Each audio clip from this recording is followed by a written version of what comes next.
Hey guys, welcome back to Andy's Dinosaur Reviews, and today we have another one of these brand new Playmates Godzilla X Kong, the new Empire figures to check out, and this time we have the Titan Evolution Godzilla, and this is a very interesting concept, and I'm not too sure how well Playmates has utilized this idea, but I do like the idea of it. So basically we've got the newer, more evolved Godzilla underneath the skin of the older version of Godzilla. So you can evolve your Godzilla right before your eyes. Again, pretty cool idea. I actually quite like the idea of this figure. You can see the box art looks pretty much just like it has with the other releases. And then over here on the side you could see a version of the more evolved Godzilla. And then over here on the side of this side you can see again the image that we saw on the front of Godzilla and Kong. And then on the back basically a shot here showing off how you transform one Godzilla into the other. So it's basically like, as it says, two figures in one. Kind of, in a way. Now this is another one of those instances where this is one that my son grabbed, so we can actually just pull this straight out of the box. It's already loose because he's been messing around with it. We'll readjust the camera because now that it's loose, it's a little bit lower. And there's what our Godzilla looks like without the evolving aspect into the new version. This is the older Godzilla, obviously. This is actually sticking out here maybe a little bit too much, so we can just kind of fix this. There we go. I think that's probably as good as we're going to get it. So you can see the Godzilla does, definitely resemble the older Godzilla. It's got that big beefy look like we all know and love of our legendary Godzilla prior to this film anyway. And as you can also obviously tell, it's a very soft rubber for this figure, and that's basically because it's just a shell over top of the other figure, and it's just like a rubber shell, which is actually kind of cool in a way because it gives you a very cool real feel Godzilla, because you can now flex the figure, with the articulation of the figure that's underneath. It still allows you to articulate this version of the Godzilla, which is actually kind of cool. One thing I do notice, though, is the tail is actually disconnected inside, so that's why the tail moves so much, I guess. Once we connect the tail, maybe it won't move quite as much. This continuously pops open, though, which is kind of aggravating, but regardless, we're going to go ahead and jump to a closer look at this version, then we'll, skin our Godzilla and check out the evolved version. So, starting up here at the head sculpt of our Godzilla, you can see it looks okay, but because it is this rubber shell that we have going on, the detail isn't quite as nice as you would expect it to be. It is there, it's just, a little bit muted, I would say. You can see the gills, of course, for Godzilla. The skin texture also looks fairly decent. The eyes are painted with only a blue. There's not really much going on inside the mouth. As you can see, only the tongue is painted out, nothing else. No teeth painted or anything like that. So they definitely could have put a little bit more effort into the paintwork of this, but I guess it's not the end of the world. As you move back, you can obviously see the spines begin to pick up. And one thing that's kind of cool about this one, you'll see that we have the blue painted here within the spines of our Godzilla. And the fact that the eyes are blue, I guess that makes this like an atomic breath version of the Godzilla, because he clearly is in the process of releasing the atomic breath. Otherwise, you wouldn't really have that bluish glow going on. But they don't actually include any form of an atomic breath. Of course, you can, move the mouth and everything. You can articulate it just because it is rubber. So you can kind of move that, even though the head of the other Godzilla is like right here, back within the neck area of this Godzilla. As you move down, you can see the skin texture continues to look okay, but still has that muted look through the entire figure. As you move out here into the hands, you can see the fingers have almost no detail to them at all, but they are sculpted out, of course. As you move back here into the stomach, again, it pretty much follows the same trend moving through the figure. It does look cool, but it obviously is very, very muted when it comes to the detail. Again, it is there. It's just not as crisp as we might like it to be. You can see the feet, the nails, and everything sculpted all out. The toes, of course. Everything looks okay there. As you move back into the tail, you can see there is a hole in the skin here because of the fact that it is a rubber figure. That is something that you see actually on both sides. You'll see it over there as well. And then the actual tail for the evolved Godzilla ends right about here. So then you have this little extra bit of length for the tail that is just straight up rubber and nothing else. going on with that. The detailing on the underside again continues to have a bit of a muted look. You do have this little open area here in the stomach where you can pull the Godzilla out from the, evolved version. And then when you look at it from over here again, pretty much the same thing going on. Not really a whole lot when it comes to difference in this figure. From one side to the other, I would imagine that's not something you would normally see. So we're going to pull this Godzilla out, and then we'll check out the evolved version. So we're basically just going to pull open this little area in the Godzilla's chest, and then we're going to expose its head, and then continue to expose the body. I'm not sure what the best way is to do this without ripping the rubber, because I'm very concerned with doing that. I don't want to rip the rubber at all, because obviously that would be damaging the figure. So I pulled the arms out here kind of off screen just so I could make sure I get the arms out okay without damaging the rubber. The rest of it should come off pretty easily now that we have kind of skinned the Godzilla in the upper half. Or at least you would think. It's not quite as easy as you might expect it to be, because again, when you're trying to be careful to not mess it up and not damage it, it is a little bit of a task to skin our Godzilla. Things should definitely get easier now that one leg is out. I think it's going to be fun to try to put the skin back on. That's going to be a pain in the butt. So we got the first part of the Godzilla out, but the tail's stuck in there somewhere, so I have to try to push that out now, since the tail wasn't connected into the figure itself. I'm sorry if this is very close and awkward to see, because it's actually kind of awkward to get out. So there we go, we're almost there. And we have evolved. So there is our new version of the Godzilla, now out of the skin. We'll pop the tail on here. There we go. So there we go. Our new version of the Godzilla has been released. It is evolved, and you can now see what the evolved version looks like, and definitely has that very skinny waist that we see for our new version of the Godzilla. I will say the skin texture looks, fairly decent on this version, but at the same time pretty reminiscent to the version that we saw with the Battle Roar.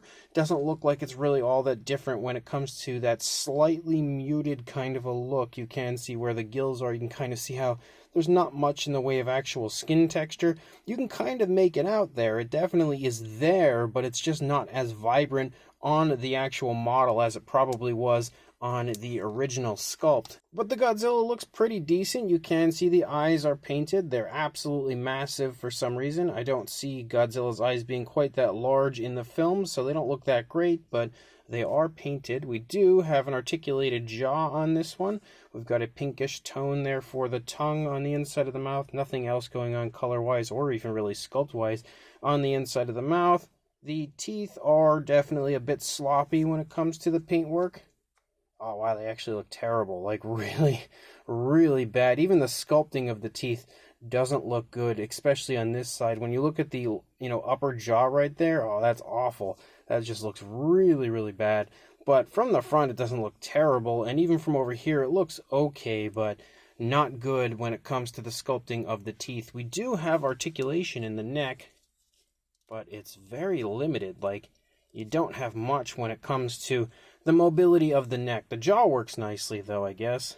You can see, of course, we've got those pinkish tones picking up here in the spines of Godzilla, but as you lead into the back of the Godzilla, you can now see the spines are a translucent look, and they're obviously like a darker pink that transitions to a much lighter pink and a bit more of a translucent look as you lead out there toward those center spines. As you move down, you do have articulation in the arms, which can go forward and back, can actually loop around entirely, and the arms actually can lift up away from the body. You can see that joint right there that allows you to lift the arms up. So when we just had that Scar King figure on here and the articulation was pretty lackluster, it is nice to see better articulation on Godzilla. We also have this light tone, almost like a greenish tone, running along the underside of the Godzilla, and the transition between the bluish tone that we have for the body and the greenish tone of the underside is really quite smooth.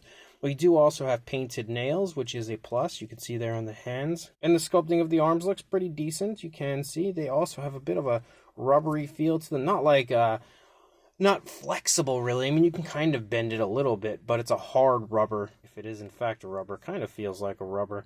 Definitely a little flexible.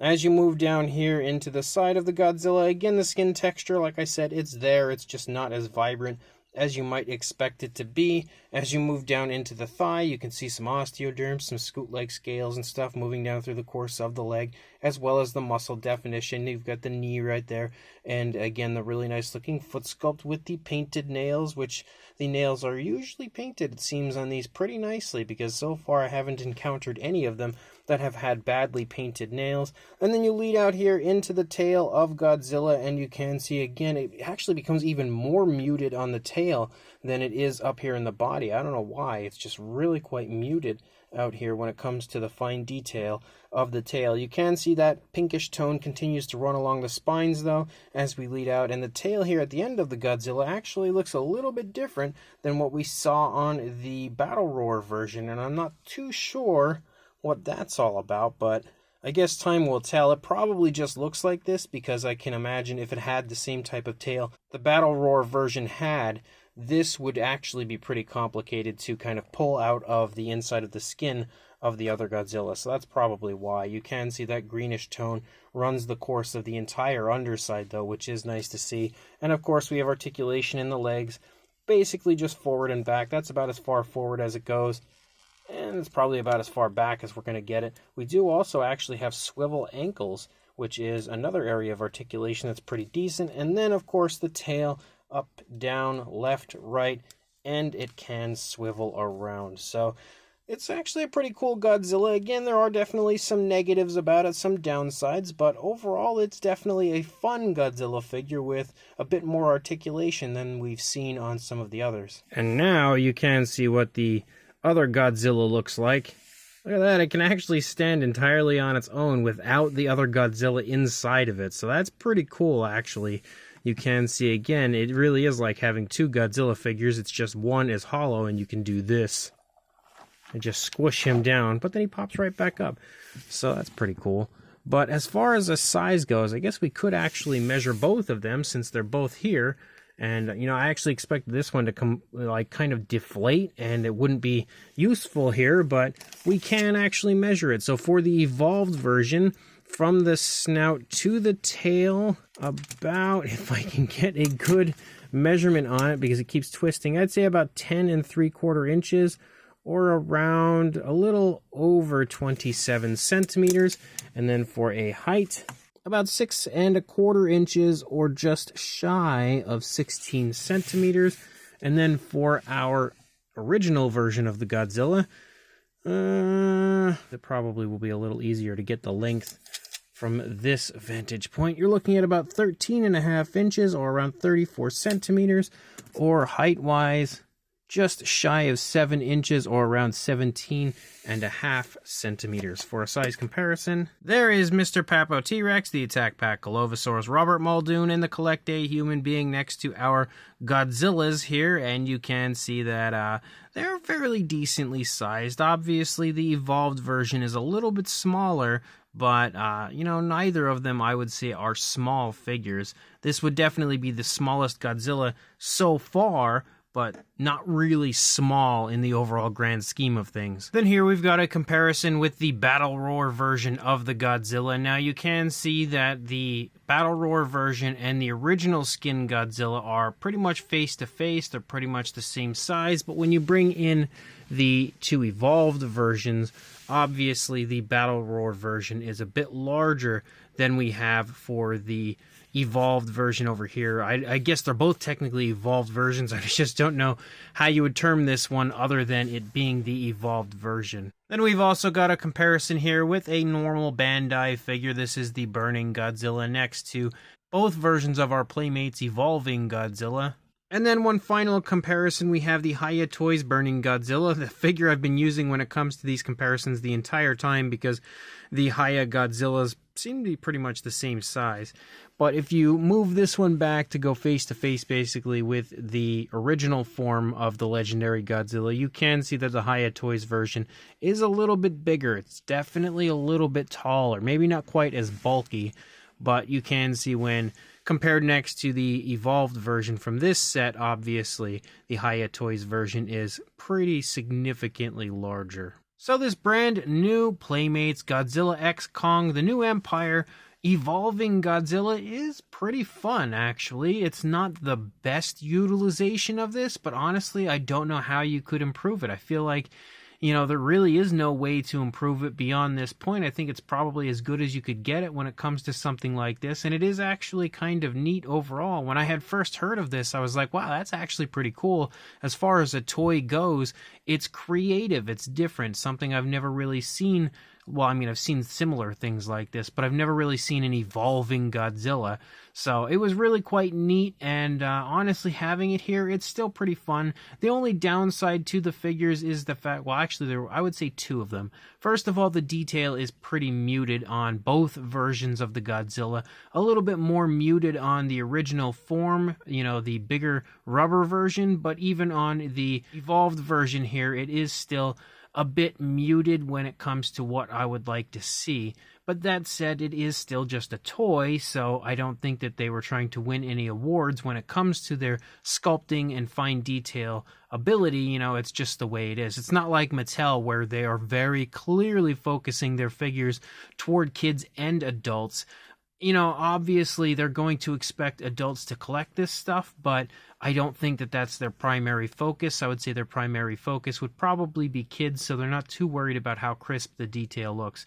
On top of that, again, the other downside would be how hard it is to actually get the Godzilla out of the skin. It's not like it's super difficult, but it's just like nerve-wracking because you just worry the whole time that you're going to tear the rubber version of the Godzilla. And although mine did not tear and it actually came out pretty okay, it wasn't super smooth, but it was still a bit concerning when I was actually doing it. Outside of that, both figures are pretty fun. I love the fact that once the evolved version Godzilla is inside of the skin of the older version of Godzilla, you can still articulate it and everything. That's actually pretty neat. And then, of course, once you actually get the evolved version out, the articulation is also really quite nicely done on that version. The evolved version does have really ugly looking teeth, though, and the eye paint isn't very good either.